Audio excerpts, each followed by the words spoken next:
cold email is dead unless you do the three things that I've written down on here.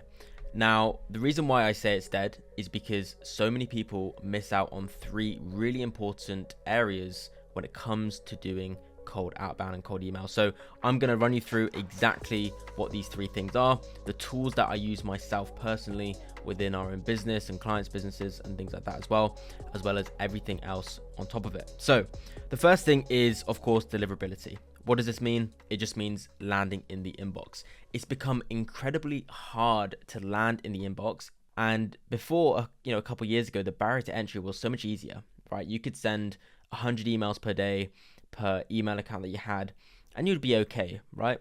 Maybe a few might burn here and there. And by burning, I mean, you start landing in the spam folder. But overall, you were fine.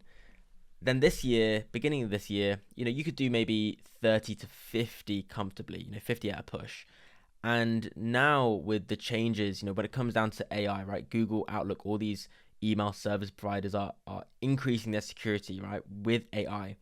And because of this, deliverability nowadays, right? Personally, we don't really send more than 7 to 10 per day per mailbox. And I know that's true for a lot of other, kind of lead gen agencies that are sending, hundreds and millions of emails per month for their clients. And so they really have throttled that back because landing in the inbox is so important, right? You could have the best offer possible, but if you don't land in the inbox, nobody even sees it anyway. And so don't spray and pray is essentially the message here, right? You want to be sending, as I mentioned, between 5 to 7 per day per mailbox. And the other trick that we do is we actually keep warm-ups on. So warm-ups, a lot of these email platforms where you send your cold emails from, they'll allow you to warm up your mailboxes. And what we found is that when campaigns aren't live, we'll have 10 per day as a warm-up kind of ratio there. But then even when we're running campaigns, we still have 3 per day going out as warm-up emails with a 100% reply rate as well. And the reason for that is because, every day, if you're sending, let's say, 13 emails a day and 3 of them are always getting replies, then really when it comes down to, landing in the inbox, it's going to help you overall, right? It shows the email service providers that we are getting replies, even though a couple of days a week, maybe you don't get any replies from your cold outbound because that's the reality of it. And so we keep that running, about 3 per day as well.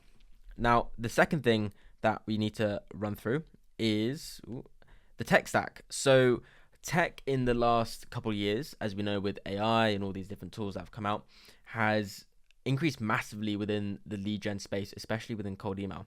And tech stack now is incredibly important. You can't just use any old tool that's out there. You need to use the correct tools overall. So when it comes to sending platforms, so how do you even send your emails out? What platforms do you use? So we use smartlead.ai. The reason why we use this is because it's actually incredible what the team has built in just a couple of years or a year and a half of being around. They've outperformed, in my opinion, Instantly and Lemlist and those types of companies. But if you didn't want to use smartlead.ai, then you can use Lemlist or Instantly.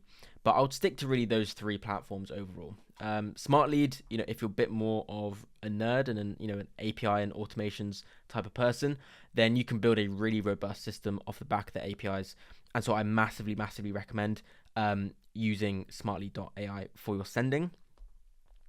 Next up, mailboxes. So mailboxes is a very, very important factor when it comes down to this. You'll be seeing a lot more now of private servers, SMTP servers, that are saying, you can set up inboxes in the next 5 minutes and start sending straight away, and all those different things as well.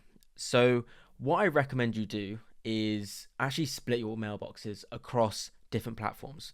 So we have Google Workspace, which for me is the main way we send emails, right? That takes up about 60% of inboxes.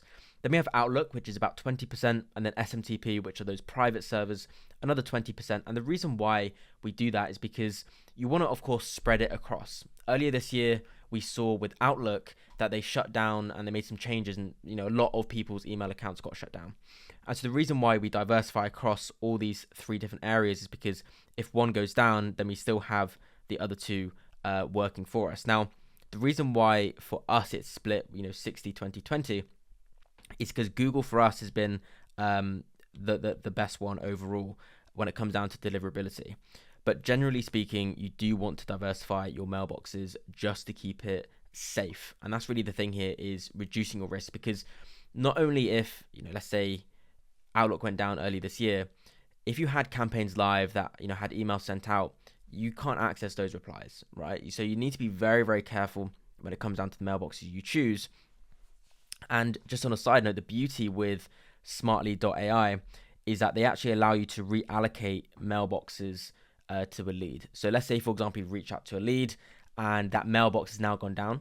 We can actually then move around our mailboxes to then still contact that lead, but using a different mailbox, and we can still keep the email history within that contact as well. So that's really, really important when it comes down to the email systems and softwares that you're using. And then finally, data, right? Data is so, so important. Now, with any data that you get, right, whether you get it from Apollo, whether you get it from ZoomInfo or just LinkedIn, is you always need to double verify your emails, right? That's the main thing. So email validation just means that it's going to test the email, see is it active, see is it working, eliminate captchas and all these different things. I'm not going to get too technical with it, but the main thing is that you're getting the data out and then you're verifying that data is correct. The reason why you want to do this is because if you're emailing someone and you email someone and it doesn't go through, right, it just bounces off like this, it's called a bounce, and that happens over and over, it tells the email service providers that you're just basically spraying and praying, right, that you're just emailing random people, and you don't actually know who you're emailing. Because if you're emailing a friend or a colleague, then you know their email, right, and you're unlikely to bounce. So you want to keep your bounce rate really, really low. And so, as I mentioned before, you want to use something called waterfall enrichment. This is where essentially, no matter where you get your data from, is that you're always double verifying it. Apollo say that they have verified emails. They don't, right? They have some form of validation there, but you want to double verify them with an email validation software. I recommend using Find Email personally. For me, that's been really, really good, very cost effective overall. Zero Bounce is also another good one, overall again. And that one, in terms of cost, again, is very, very good for what we're using it for. So finally, the final thing I want to walk you through, and this is, in my opinion, the biggest thing that I've seen people do this year, is over personalization. So AI and all these things is incredible. The tools you can build out, the system softwares, etc., etc. But over personalization is a huge thing, right? We're seeing it so much now where people are creating these AI generated emails, and they're just not relevant. And that's the issue with it, is that they're just not relevant emails. People think the more personalization you have in an email, the better that email is.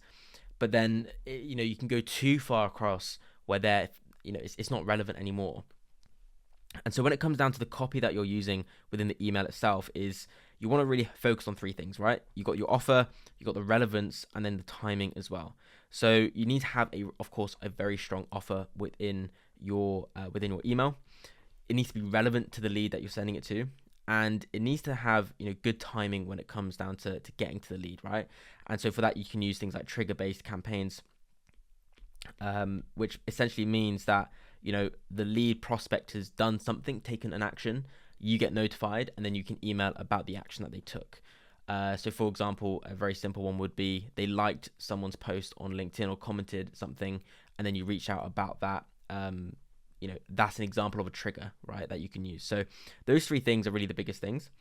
And I spoke about this at length on a different video, which I'll link around this video, where I talk about the difference between lead magnets and engagement magnets. And so I'm not going to explain it in this one, but I really, really do hope you go and watch that video, because I break it down as best I can about how if you change your content, right, so you don't have this over personalization, you make sure it's there's an offer there, it's relevant, and the timing's really good, and you can do all that with an engagement magnet.